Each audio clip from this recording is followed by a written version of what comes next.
If you think abortion is a morally neutral consumer product that women want and need, you're going to approach this like Coca-Cola or like anybody else who sells a consumer product that you think folks should have. And so that's created an enormous opportunity for us, but also a challenge in some ways as well. Welcome to Building Relationships with Dr. Gary Chapman, author of the New York Times bestseller, The 5 Love Languages. Today, the president and CEO of CareNet joins us to talk about why we must be pro-abundant life in our approach to the issue of abortion. I am really excited to hear Dr. Chapman's discussion today with CareNet's Roland Warren. Roland's new book is the best I've seen at explaining the concept of being pro-abundant life for everyone in the equation of an abortion decision. And if you're on the other side of this issue, I want to challenge you to listen to Roland's story and his arguments. I think it'll be a helpful discussion for everyone. So if you go to buildingrelationships.us, you'll see our featured resource, The Alternative to Abortion, Why We Must Be Pro-Abundant Life. Just go to buildingrelationships.us. And Gary, you've been around a long time, long enough to know what a contentious issue this has been in the culture and in the church. Well, that's for sure today, in today's world. Never would have thought that we would be at the place we are now many, many years ago. But I am excited about our discussion today because this is something that is so needed in our culture. So looking forward to our discussion with Roland. Well, let's meet him. Roland Warren is president and CEO of CareNet, one of the largest networks of crisis pregnancy centers in North America, graduate of Princeton University and the Wharton School of Business at the University of Pennsylvania. After 20 years in the corporate world, he spent 11 years as president of the National Fatherhood Initiative. He's the author of Bad Dads of the Bible, Raising Sons of Promise, a guide for single mothers of boys, and our featured resource today, The Alternative to Abortion. He's married to Dr. Yvette Lopez Warren and has 2 adult sons, Jamin and Justin, and 4 grandchildren. Find out more at buildingrelationships.us. Well, Roland, welcome to Building Relationships. Well, thank you very much. I've been a big fan of your work for many, many years, so it's just an honor to have an opportunity to speak to you. Well, thank you. We are glad to have you here, and particularly on this topic. So let's begin with the work of CareNet and what you've been doing through the years as an organization. As I understand it, since 2008, CareNet has helped save the lives of more than 1 million babies. Is that true? And can you give us an overview of that ministry?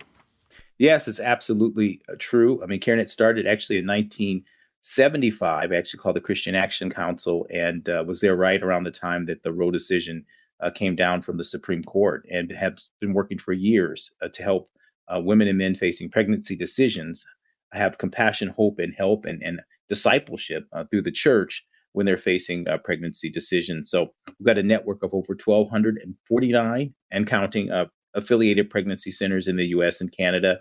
And really what folks get when they go to these pregnancy centers is really the help that they need to make a life decision.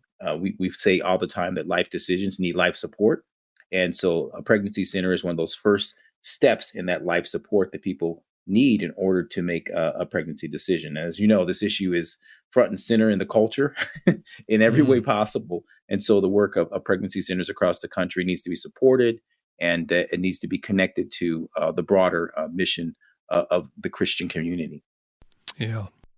Well, your involvement with the issue of abortion goes back to your college days at Princeton, and you're very open about this story in your new book. Would you share what happened? Yeah, it's interesting. I was a junior at Princeton, and my girlfriend, now my wife of 42 years, was a sophomore, and we were Christians on campus, but we were doing stuff that Christians shouldn't do, and the consequence of that was that we faced a pregnancy decision. And it's interesting because when she went to Student Health Services, she went to the nurse to get the pregnancy test. The nurse comes back and says it's positive, and without taking an extra gulp of air, says, "Now, of course, you're going to have an abortion." And so my wife Yvette says, "Well, I don't want to have an abortion. I want to get married." The nurse says, "Well, how are you going to graduate from Princeton with a baby?" And Yvette persists a bit and says, "Look, I want to get married. I want to have my baby." She says, "Well, wait a minute. What do you want to do when you graduate?" And Yvette says, "I want to become a doctor." The nurse says, "Oh my gosh, how are you going to become a doctor with a baby? How are you going to graduated from Princeton with a baby. And so, she comes back to the dorm room, and I always joke, which embarrasses my wife. I say that we were sitting on the edge of the bed, which is where we should spend all of our time. And she gives me this news. And, in my 20-year-old way, by God's grace, I say, no, we're going to move forward with the plan, and we're going to get married. And so that's what we did. I was 20, she was 19. And we had our son at Princeton. And, she ended up graduating with Princeton, not with one child, but with two, because it's Princeton. You got to overachieve, Ivy League. So we have two, two babies. And then she went on to become a doctor. Has been practicing medicine about 30 years now. So I saw firsthand, obviously, this issue, and how the temptation to sort of try to get rid of the problem is there when you see your future before you, and you're not sure how things are going to work. But I also saw how God steps into that situation when we were facing this pregnancy decision. And a lot of that, which I didn't know at the time, frankly, as a 20-year-old, helped me frame the perspective that I have now, this notion about being pro-abundant life, because what we actually lived out during that time as a 20-year-old and a 19-year-old is the framework that I'm talking about in this book, and the way to kind of think about the issue and transition from being pro-life to being pro-abundant life. And we can talk more about that, but that's essentially where it started. Well, the experience you went through has to be a part of why you do what you do today, right? Oh, absolutely. Everything that I've done in terms of when God called me from the business world to nonprofit work and then to ministry, it's connected to that. I grew up without a father. My mother was a single mother for most of my life, certainly from the time I was 6 or 7. 4 kids under the age of 8, and with no dad. So I saw the fatherhood issue firsthand. I lived it, which kind of motivated me around the book I wrote about Raising Sons of Promise, a guide for single mothers of boys, and then wrote the Bad Dad of the Bible book based on my work at National Fatherhood Initiative. Became a father very early in life, didn't have a dad, so that was there. And then those perspectives also informed the work that I do at CareNet, because the fatherhood issue and engaging men is a central part of a pro-abundant life way of looking at the life issue. So as you've heard probably many times, God doesn't waste pain, and he certainly didn't waste any of that. And all those perspectives that I kind of learned very early on, God brought together when he called me to the CareNet ministry of opportunity here. And so I brought all that with me when I came to CareNet. Yeah. So when someone says you don't know what it's like to face unplanned pregnancy, for you, that's certainly not true. I'm sure you must have great empathy for people who are in that situation and struggling with the decision they're going to make. No, absolutely. It's what you're challenged with is, are you going to sacrifice yourself for the vulnerable, or are you going to sacrifice the vulnerable for yourself? And, that's really kind of what makes us human. If you think about it, I mean, the essence of compassion is that you make the decision, right, to not sacrifice the vulnerable for yourself, but to sacrifice yourself for the vulnerable. And that's really what the parenting decision is. And that's why we call, mothers who make this decision to bring their child into the world, even though they can't necessarily see the future. That's why we call them blessed. I mean, that's why Mary was called blessed. She didn't sacrifice the vulnerable Christ inside of her for herself. She sacrificed herself for the vulnerable. And so that's what's before us. And that's why it's a righteous decision when you choose to bring your child into the world. And I kind of lived that out, and I saw that with my wife. And that's why I call her blessed, of course, because, even though it was a situation where she could have gone the other way, the reality was that she made that choice. And I'll tell you, the story of Mary was really one of the things that motivated me around this perspective that I have around the life issue, because Mary was facing an unplanned pregnancy from a human perspective. She had hopes and dreams for her life that didn't include a child at this time and in this way. And the angel comes to her and gives her this news. And Mary had all these questions, I'm sure, swirling around in her head. What's my family going to say? How am I going to take care of this child? What's Joseph going to say? And in the midst of all that, she didn't focus on the uncertainty of what she didn't know. She focused on the certainty of what she did. There was a life growing inside of her, and it wasn't a life worth sacrificing, but a life worth sacrificing for. And when I started with CareNet, I realized that the work that we're called to do, the ministry we're called to do, is really helping women tap into their inner Mary. My wife, though the way she got pregnant was obviously very different from Mary, the reality was the same after the conception, which was, what's my family going to say? What's my father going to say? All my hopes and my dreams. And like Mary, she didn't focus on the uncertainty of what she didn't know. She focused on the certainty of what she did. Yeah. And so that's a key part of this. This work is really trying to help women tap into their inner Mary, to ascribe to Yeah. themselves the virtue and the character of Mary. Mm. I'm guessing that looking back on your life at the age of 20, when all of this happened, that had an impact on your relationship with God at that juncture. Would that be true? Was a step of real growth in your life at that juncture? Absolutely. Children change everything. And, it's interesting because the parenting process, is a process that God uses to help you in terms of your spiritual formation, right? To become more holy, to be more like God, if you will. And that's what we're called to do as Christians. And so, it absolutely is that perspective where when I was faced with this decision and we decided to get married, and then we had a decision to make in terms of whether we were going to walk with Christ or not, and how we were going to do that. And you have to trust. I mean, it's kind of an interesting thing now. It's probably more scary when I look at it now, but we had no visible means of support when we Mm. decided to get married. Our parents basically said, "Okay, you guys want to get married? Well, you're going to be adults and you're on your own."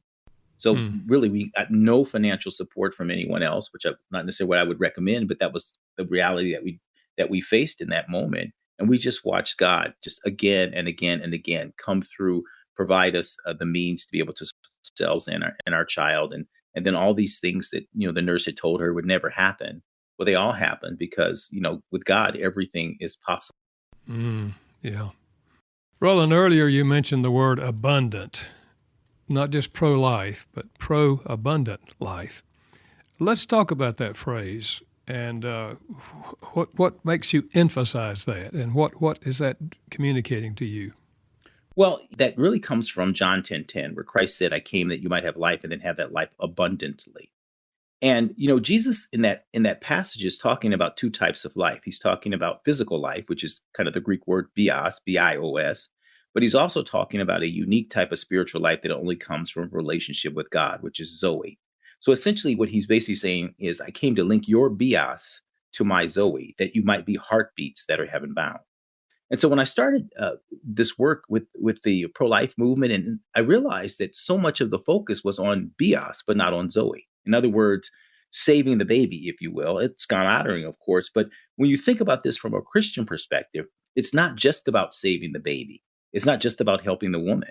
It goes way beyond that. We're called for kids to not just have physical life, if you will, but also to have eternal life, which means that you've got to think about this issue in that way. And so the insight God gave me in that moment was that Jesus wasn't just pro life, he was pro abundant life. How do we know? Because he said, "I came that you might have life and have that life abundantly."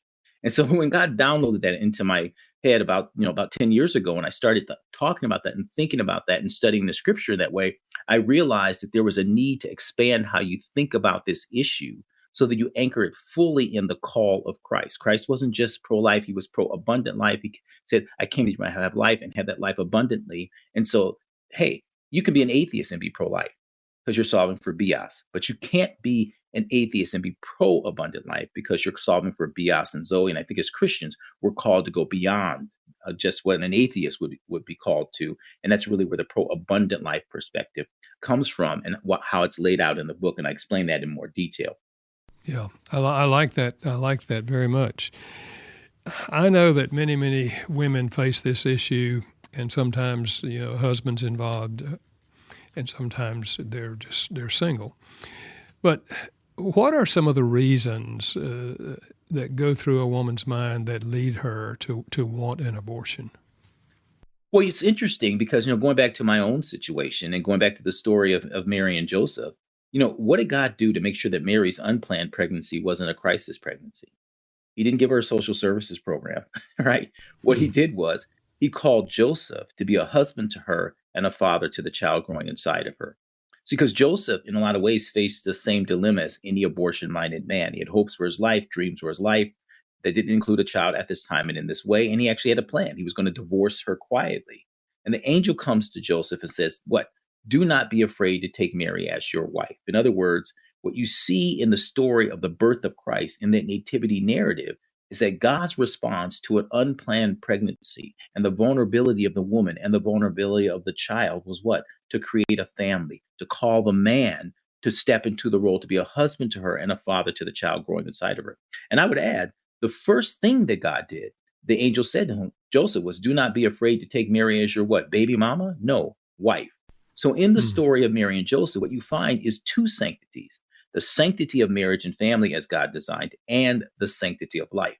And one of my observations was, when you look at the life issue in terms of how we've kind of looked at this for many, many years, we focus on the sanctity of life, but we didn't focus on the sanctity of marriage and family, which is why in many cases, people focus on helping the woman, saving the baby, but not engaging the man and not calling him like God did to be a husband to her and a father to the child growing inside of her.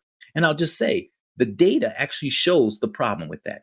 87% of the women that have abortions are unmarried. 87%. So you can explain to me, how are you going to solve the abortion issue without solving the sanctity of marriage and family issue? And we, the people of the book, should be very much focused on that. And we kind of lost our way, in my view, when we started to focus on this issue from a perspective, in my view, that's not pro-abundant life, but just pro-life. And so that's a key part of being pro-abundant life. That first pillar is God's design for family, which means that you're not just trying to save the baby, help the mother, but you're reaching the father, you're engaging him, you're inspiring him. God sent an angel to Joseph and called him into a role. And in the same way, frankly, I was called into the same role. My wife was in a similar dilemma. And what was the reason why she was less likely to have an abortion? Well, by God's grace, God called to me in the same way to Joseph, to be a husband to her and to the father, up to the child growing inside of her. Do you see? So this is what it means to be pro-abundant life. You're expanding this perspective, but you're anchoring it in the nativity narrative in the first chapter of the first book of the New Testament. Yeah. Just thinking of the fathers that might be listening to us today who, out of wedlock, impregnated a woman, and how many of them were ever challenged to become the husband and then the father of that child. Well, that's one of the problems. Candidly, I think for many years, we've treated men the same way that the other side has treated them. Right. So the guy's sitting out in the parking lot at Planned Parenthood. They don't want him to come in. They don't want him to do that. They don't want to be involved in this. It's her body. It's her choice. They want him to act like Adam. Right. Because really, if you think about it, the first abortion act was actually in the garden, because she said, my body, my choice. In other words, I'll take this fruit and do with it what I want because I know what's better for me than you do. And what did Adam do? He stood silent. Well, that's the same thing that the evil one wants on this issue. And frankly, when you actually look at the data, we did a national survey with Lifeway, and we surveyed women who had abortions, and we asked them, who did you talk to about your abortion decision? We got a long list of folks: their mother, their best friend, Planned Parenthood, all that. Number one was the father of the baby, guy who got her pregnant.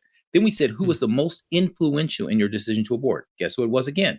The father of the baby. Did the same survey with post-abortive men, right? Asked them, who did she talk to about the abortion decision? Same list. He said me. Then asked them, who was the most influential in her decision to abort? Once again, he said me. So here's the woman who has the abortion, the guy who supported the abortion, both saying that he's the most influential in the decision to abort. And yet for years, we've done nothing to really engage him in the same way that God sent an angel, a direct, like Joseph didn't get a smurf or a gnome or something. He got an angel just like Mary. It was an equal call for him to step into that role. And so being pro-abundant life, you're trying to build a strong family. And if you build a strong family, just like in our case, we faced one unplanned pregnancy. We didn't return again to that same situation. Why? Because we built a family. Isn't that what we want? Isn't that the hope that we have? Isn't that what we're called to do? I mean, the woman at the well, Jesus met her how many times? Once, because she was transformed. And so I believe that if you have a pro-abundant life perspective, you're focused on God's design for family, which means you're trying to engage men, calling them into the role of fatherhood, if you can, to the best of your ability. And that needs to be a primary initiative of any pro-abundant life perspective and pro-abundant life approach. Yeah, that's powerful. Tell us about the chart that changed things for you, the missing support chart. Oh, yes. Well, I'm a business guy by training, so there's got to be a chart. I've got an MBA, there's got to be a chart. And so when I first started at CareNet, I said, Lord, help me understand this issue. And I want to put it on one page. And so I drew this chart, which folks who get the book will see. It changed my life. And basically, with the chart, it's called It's Support Needed by Mothers and Children: Physical, Emotional, Spiritual, and Social Support. And I drew out a graph that basically kind of laid that out, the kind of support that they need. And then at the sort of, I guess, the x-axis of the chart really talks about time, conception all the way to birth, and then ongoing to your child's 18. And then I drew a line up to the right of that chart saying that support needed by mothers and children increases over time. And I realized that a woman is making the pregnancy decision from conception to birth. But her real issue and challenge is the missing support after birth. And if she can't solve that missing support, she's much more likely to have the abortion.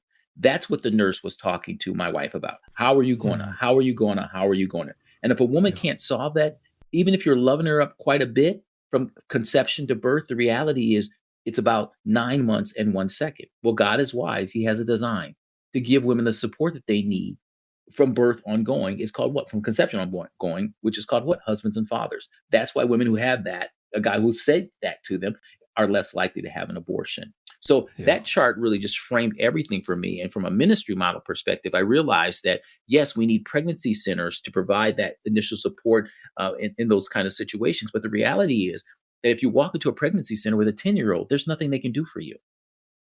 Their support is limited here. So you have to be doing a couple things. The first thing is we have to be working aggressively to engage men, which is what CareNet's affiliated pregnancy centers do. And I lay that out in the book in great detail. But then there's a second piece to that missing support, which is the call of the church to step into this issue in a very significant way beyond the way that it's been framed in the past. I want us to talk about that later on for sure, because I think it's desperately needed. And I think many churches and leaders wrestle with how do they best get involved in this. Let me go to another subject.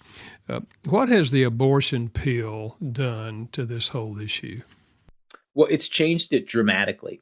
As a business guy, when I first came to this work, I looked at, Planned Parenthood and the abortion providers, not just through ministry glasses. So you can see that there's destruction of life and all of that. But I put my business glasses on. I realized this is a consumer marketing company. They believe that abortion is a morally neutral consumer product that women want and need. And I realized that they have a problem in that their product distribution was limited to the physical location. In other words, it wasn't mobile. It wasn't mobile. And frankly, we actually had an advantage because no one ever walks into a pregnancy center and goes, I saw the accent wall and the window treatments and everything. I knew I could never abort my baby. They always say it's because of how I was loved, and people are mobile. So we had the ability to even turn a Starbucks into a pregnancy center because we could reach people and love them there. Well, as a business person, I looked at this and said, they got a problem, and they know they got a problem. So they need to figure out a way to de-link their product and their service from the physical location, thus the abortion pill. And it's been very aggressive in terms of how they've marketed this. So now, about 63% of abortions are now through the pill. They've been able to turn every apartment room, dorm room, bathroom, bedroom into an abortion clinic overnight because of the abortion pill. It's an absolute game changer. And for business people, which is the way they think about this, if you think abortion is a morally neutral consumer product that women want and need, you're going to approach this like Pepsi or Coca-Cola or like anybody else who sells a consumer product that you think folks should have. And so that's created an enormous opportunity for us, but also a challenge in some ways as well. Yeah. But, I found that there are some people who admit, that an unborn child is a human being, and yet they say, but the mother's rights trump the child's rights. Talk about that. You mentioned a little bit about that earlier, but talk about that. Yeah, I really do. I think that, when you start to have that perspective where you're not actually looking at the baby in the womb as a life, and or you say it's a life worth sacrificing, right?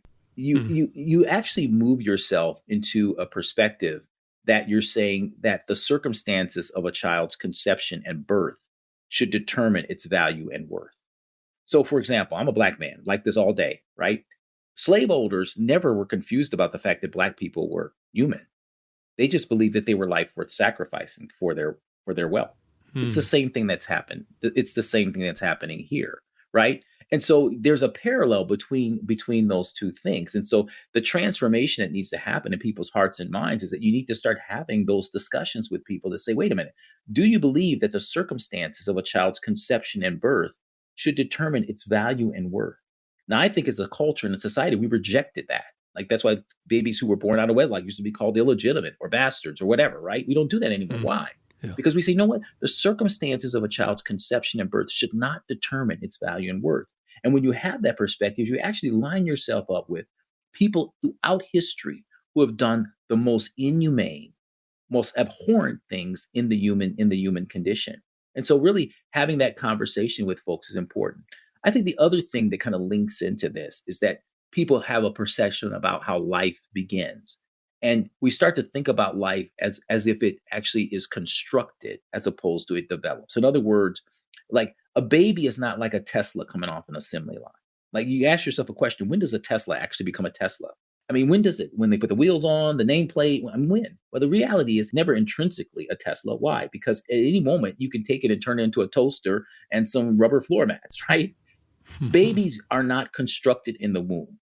They develop in the womb in the same way that a Polaroid picture develops. When you first take the picture, it's just a black blob, but in the fullness of time, it develops. And guess what else? It can't be anything else.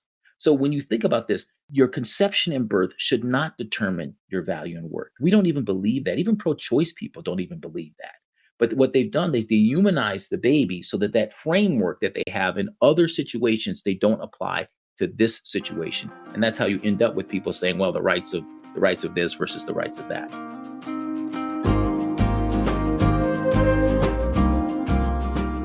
You're listening to the Building Relationships with Dr. Gary Chapman podcast. You can find out more about our guest and featured resource at buildingrelationships.us.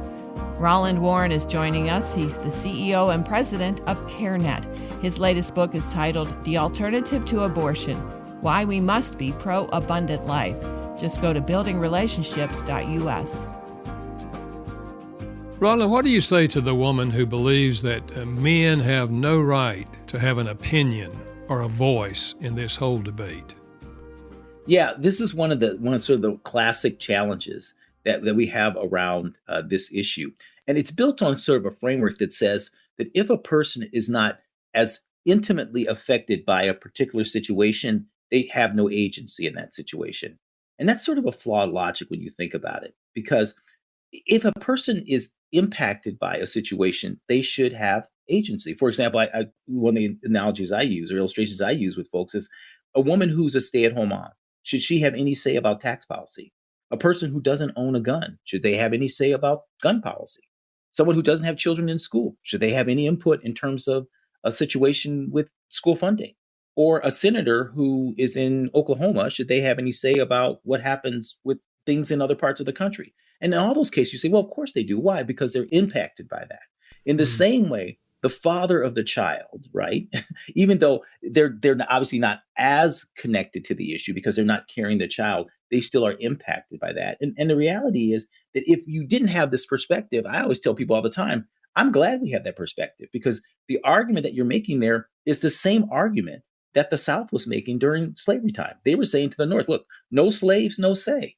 This argument is no womb, no say. They were saying to the North, no slaves, no say. But what do we say? Well, there's an injustice happening here. So even though we don't have slaves, we still have an obligation and a responsibility to get involved when there's an injustice. It's the same thing here. So men should not take the bait on that. And frankly, the culture shouldn't take the bait. If someone is affected by a decision, we want them to have agency in terms of that, especially when there's an injustice that's taking place, which is exactly what's happening with the abortion issue in the same way that it was happening with the slavery issue. A reporter once asked if CareNet, the organization that we're talking about today, was more for the women or for the baby. How did you answer that question? Yeah, it's very interesting. I was asked that, and I told the reporter, I said, it's like you're asking, am I more for breathing in or for breathing out? Right? I mean, they're both essential to life. I mean, I reject that entire framework because it really, kind of led us down a path that actually excluded men from this conversation. Because when the pro-choice movement sort of brought the issue to the public square with the Roe decision, they basically said this issue is about a woman and then a question mark. And then they started defining the question mark as about the product of conception, choice, it's complicated. And they defined it over time. And then we sort of responded and said, no, it's about the baby. We have to save the baby. And then eventually the pro-choice movement said, well, you don't care about women, you just care about saving babies. And then we respond, say, no, we care about women plus babies. And so for many people today, the issue is basically one side, it's a woman plus a question mark, which has been kind of devalued, if you will, or gone from something that's immutable to something that's changeable and flexible. And the other side of the argument, the pro-life argument, is about a woman plus a baby. But when you look at that framework, someone's excluded from that, which is the guy. And so Mhm. I told the reporter, I reject your entire framing. I think that this issue has two sanctities: the sanctity of marriage and family and the sanctity of life. And when you look at the issue that way, which is a pro-abundant life way of looking at this issue, what you find is that men are included in that, because you cannot have God's design for family without men. And as I talked about earlier, look at the solution that you have there, because 87% of the women that have abortions are unmarried. And the other thing too, when you ask me the question about men and this issue, the reality is that the evil one knows the role that a man can play in saving the life. That's why Adam was compelled to be silent. That's why at an abortion clinic, these men are compelled not to come, not to be involved, because they know what God knows, that when a man steps in and taps into his inner Joseph, that lives are transformed, that there's not just life, but abundant life. Jesus was given not just life in his humanity, but abundant life in his humanity, and then became abundant life for us all. So God has a design for family that includes men and get very engaged. And also God has a design for life, which includes men. They are part of the production of life, and they're supposed to be there, not just from conception, but ongoing, which is God's design for family, which the evil one wants to thwart. What about the father who says to the woman that he has impregnated, well, the decision's yours. Whatever decision you make is fine with me. Yeah, it sounds like that is an affirming decision, but the reality is the way that women hear that is not that he's taking responsibility. And unfortunately, in the culture, we've kind of told men that that's the responsible thing to say, but she knows that that's not the responsible thing to say. I mean, think about it this way. I always tell folks, if a woman tells a guy that she's pregnant, it's not because she wants to hear, I support what decision you make. She knows that. The reality is Hmm. she doesn't need his support. In fact, if she truly, truly, truly wanted to have the abortion, she probably wouldn't tell him. Why? She wouldn't want any pressure. I Hmm. believe that when a woman tells a guy that she's pregnant, in most of these cases, there's the pregnant pause and she's waiting for the response. I think she's hoping against hope that he will respond to her in the same way that Joseph responded to Mary, hoping against hope. Otherwise, why tell him? Why tell him? Hmm. So that's Yeah. one of the things that we encourage folks in the pregnancy centers to do. When you ask the woman, well, does the father know? And if she says, well, yes or no, if she says, well, no, he doesn't, well, why didn't you tell him? And if she says, yes, he does, why did you tell him? And I guarantee Hmm. you, it's not because she was just hoping and praying he would say, I support whatever decision you make. That's a Yeah. non-answer answer. And every woman Yeah. knows at that moment that she's all alone, that she's facing this mountain of missing support. And that's what leads too often to the abortion decision. Earlier, we talked about the role of the church in all of this. And I know that there are pastors who really draw back from publicly talking about this whole issue because they don't want to offend their congregation and because different members might have different ideas on this. What would you say to pastors today? Well, I think one of the challenges that pastors have, and in a lot of ways, I think, frankly, the pro-life movement, in a sense, or advocacy approach to this issue, actually framed this. We essentially took the issue and we gave it to the politics in a lot of ways. We sort of exchanged the pulpit for the podium, and we gave it to Mm. the politics. And so, for so many folks, the issue in the church is viewed as a political issue rather than being viewed in a biblical sense. One of the things I do, I talk to a lot of pastors, and I remember some years ago, I was in Texas, a lot of pro-life pastors, and I said to them, how many became pastors because you wanted to overturn Roe v. Wade? No one raised their hand. I said, okay, how many became pastors because you wanted to end abortion in your lifetime? Nobody raised their hand. Then I said, how many became pastors because you wanted to preach the gospel of Jesus Christ, to make disciples for Jesus Christ? Every hand shot up. In that moment, God gave me an insight that unless pastors see this issue as connected to the call of the actual central call of the church, it's an issue that they care about, but it's not the core mission of the church. It's not connected that way. So you have Sanctity of Life Sunday, but not Sanctity of Life every day. So one of the things I lay out in the book is that the way you really should be thinking about the life issue is through the two great kind of bookends of the Christian faith, the Great Commandment and the Great Commission. All Jesus did was walk out, living out the great commandment to fulfill the great commission. That's the call of every Christian, every pastor for your flock, is to help them live out the great commandment to fulfill the great commission. Well, abortion is connected to the great commandment and the great commission. Why? Because in Luke 10:27, where a lawyer comes to Jesus and says, "What must I do to inherit the kingdom of God?" What does he say? Well, love God with all your heart, your soul, your strength, and your mind, and love your neighbors yourself. Well, the word for love there is agapeo, which is sacrificial love. And the word for neighbor in the Greek means near one or near fellow. Well, a woman who's pregnant, the child inside of her is her nearest near one.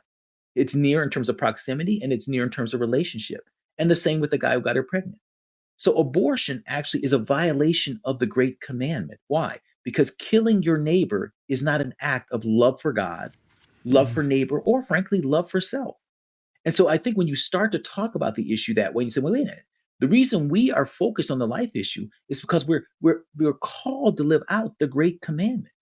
And loving the neighbor is part of that process. And the woman has a neighbor. She is our neighbor, A, and she's carrying a neighbor inside of her. And the guy is connected as well. So when we engage on this issue, it's to follow the mandate of Christ to live out the great commandment. And it's also connected to the Great Commission. Why? We're supposed to make disciples of who? Our neighbors. Well, who's your first discipleship community as a parent? Your children. Killing one of your children is not an act of discipleship. So the abortion issue, it's a violation of the Great Commandment and the Great Commission. Do you see? And those are the two bookends of the Christian faith. And I don't care if you call yourself a progressive Christian or this Christian, everyone's called to live out the Great Commandment to fulfill the Great Commission. And I really believe that when you start to talk about this issue that way, it challenges those in the church, even who are pro-choice, even who call themselves pro-choice. Why? Because folks who are pro-choice and Christians as well, they love the Great Commandment. Why? Because all their social justice work is all built on what? The Great Commandment, loving your neighbor. So I really believe that as you talk about the issue that way from the pulpit and say, we support the life issue because we are followers of Christ and he gave us two mandates: live out the Great Commandment to fulfill the Great Commission. And we do that in every area of our ministry: water for the thirsty, food for the hungry, clothes for the naked, homes for the homeless, all viewed as Great Commandment, Great Commission issues. Well, compassion for the pregnant is a Great Commandment and Great Commission issue as well. You know, I think what you've just said, every pastor needs to hear. And I hope if there are listeners today who are concerned about this issue, that you will get a copy of this book and give it to your pastor. Because I think if a pastor reads this book and understands the things we're talking about today, they're going to be more empowered in their own heart to address these issues more in a more direct and meaningful way. Roland, why is the approach of negotiation based on weeks of gestation, which we hear about, why is that flawed? Well, it's flawed for a couple of reasons. Well, one is that the time frame that is typically being used, 15 weeks, 96% of abortions happen before that. In fact, the data that just came out from the CDC shows that the majority of abortions happen before 13 weeks. The abortion pill has to be used before 10 weeks. So actually, if you are negotiating from a 15-week perspective, you actually have already seeded the argument. And then 20 weeks, which is where a lot of other folks are talking, pain capable, that stuff, or late term abortion, if you will, only 1% of abortions happen after that. So the reality is that talking about from a weeks-based perspective, you've already seeded the argument to the other side. But the other reason it's a problem is because it undermines the core argument that the child is created in the image of God. It's like a incremental approach that undermines your core argument is not an incremental approach that you should be using. Like there are some incremental approaches, like parental notification. That's an incremental approach that you can use, or some other ones.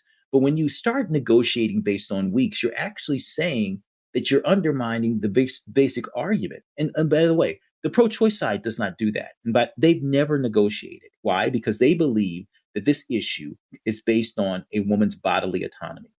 And so when you ask them, okay, it's based on bodily autonomy. Absolutely. So when can we restrict abortion? They say never. Why? Because as you heard Kamala Harris and others say, look, this is a fundamental right. Now, then you come to our side and we say, okay, this issue is based on, Imago Dei. And then they say to us, well, when can we, allow abortions? And we say, what, 6 weeks, 15 weeks, 20 weeks? Do you see the problem? I can't think of a single movement that has ever made progress by abandoning their convictions, by moving from a commitment to their convictions to a commitment to the compromise of their convictions. And I believe Mm-hmm. strongly this is one of the reasons why we have not had the success. No one is drawn to a movement, if you will, that's abandoning its conviction, that's compromising its convictions. And we've done that over time when we get into a kind of a weak spake argument. And frankly, it has a lot to do with the fact that the issue's been given to the political perspective, which is negotiating around, which is willing to Yeah. negotiate around things, as opposed to the moral perspective that is led by the pulpit. Yeah. It's a non-negotiable because why? Children are created in the image of God. They're imago Dei. It's not negotiable. A child cannot have partial life. They can either have life or death. And we need to be Mm. thinking about this issue the same way, and we need to be speaking about it that way in the church. And as Christians, we need to have that conviction because that's a conviction that's connected to the Word of God and the mandate that He's given us. The whole issue of rape and incest, how do you deal with those situations? Yeah, it's interesting because I've got a whole section in the book where I talk about that. And it does really go back to the issue of the circumstances of a child's conception and birth, should it determine their value and their worth. And I also have a framework in the book where I talk about compassion parenting, like how do we apportion compassion? Because it is one of the most difficult situations that anyone can face. And a lot of folks, who will answer that question say, well, it's less than 1% of abortions are through that. But for the woman that it happens to, it's 100% for her.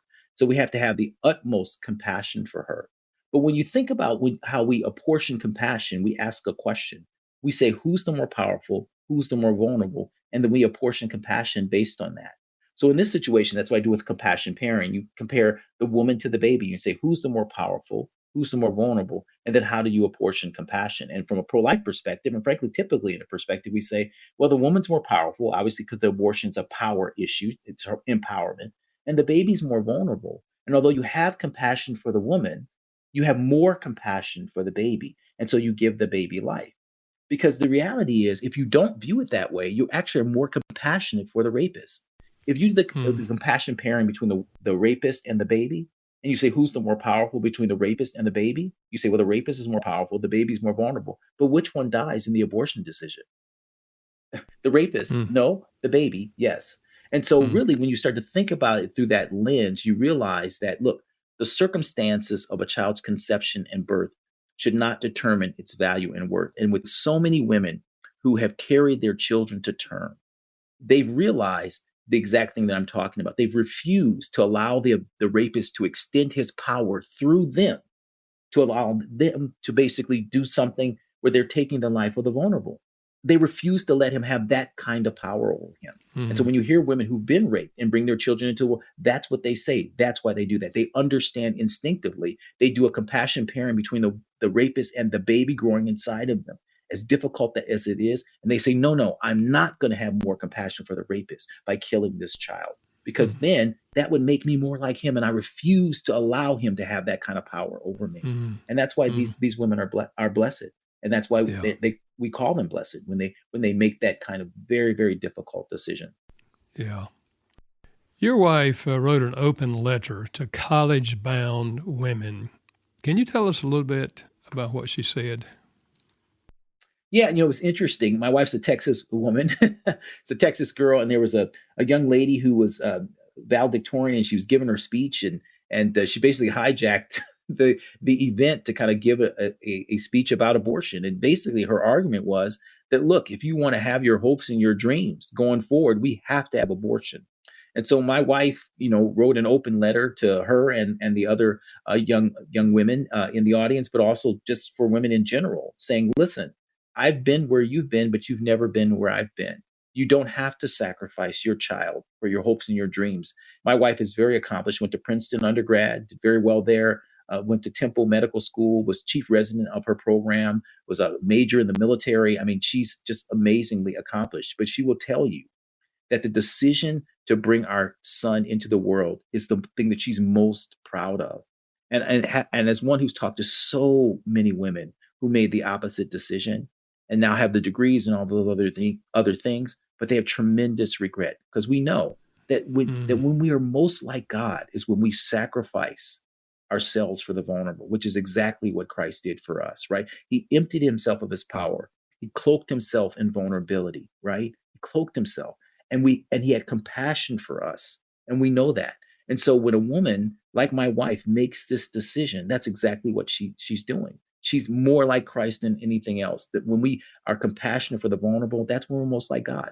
And so we want to encourage women to do that. And that's why in the book, there's a bunch of QR codes for certain parts of the book. These frameworks I have, that apologetic on, like, is the pro-choice position consistent with the life and teachings of Christ?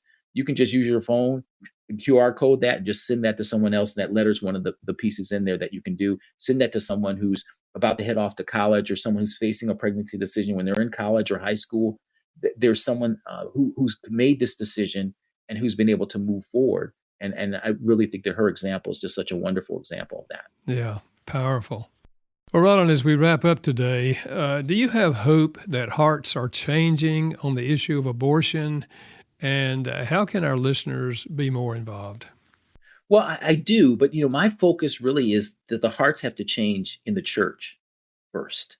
One of the first things that I saw that just really concerned me was when I looked at the data when I first started, was that 65% of the women who had abortions professed to be either Catholic or Protestant. The Guttmacher data now says about 54%, and I don't think it's because less Christians are having abortions, but because there's less folks maybe calling themselves Christians. But we have an enormous issue in the church. It's the log in our eye versus the speck in the culture's eye. So you have to start with the church. Jesus didn't start with the Samaritans, the Greeks, and all these other folks. He started with the people of the book. And so we actually need to change abortion in the church. So that's why if you read the book, there are ministry models that we have, like our Making Life Disciples ministry model, which is designed to get folks in the church to create networks to be able to support women and men in the church who are facing pregnancy decisions, and connect to those who are outside the church who are facing pregnancy decisions. We have to first change the church on the life issue first. And I think it's one of the things that's been neglected for years and years and years, the fact that so many Christians are aborting as well. It's one of the reasons when you look at the politics, it's the same kind of thing. The state referendums that are passing, the margin of difference is pro-choice Christians. So we have to start there. And one of the illustrations I use with folks that really kind of illustrate this point, when Jesus was standing before Pilate saying, I find no fault in Christ and all that kind of stuff. But eventually, what did he do? He turned to the crowd, because every politician faces Pilate's dilemma, which is, will I give the people what will make them happy, even if I must sacrifice the vulnerable to do so? Every politician faces that.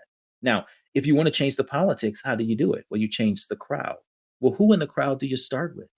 And I tell people, imagine you were in the crowd and you're yelling, Jesus, Jesus, and everybody else is yelling Barabbas. And you say, how do I change this crowd? And out of the corner of your eye, you see Bartimaeus, the blind beggar that Jesus healed. And you see that he's yelling Barabbas. What would you do? You go over to him and say, Bartimaeus, dude, what are you doing? And you know him. And he said, well, the crowd and this and the other. You said, yell with me, Jesus. You know how he lived out the great commandment to fulfill the great commission in your life.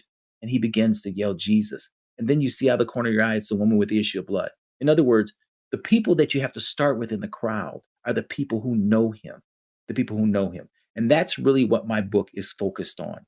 First, mobilizing the church to be the church inside the church on the life issue. And then we will have removed the log in our eye so we can see the speck in the culture's eye to have the transformation. Transformation starts in the church to the culture, not the other way around.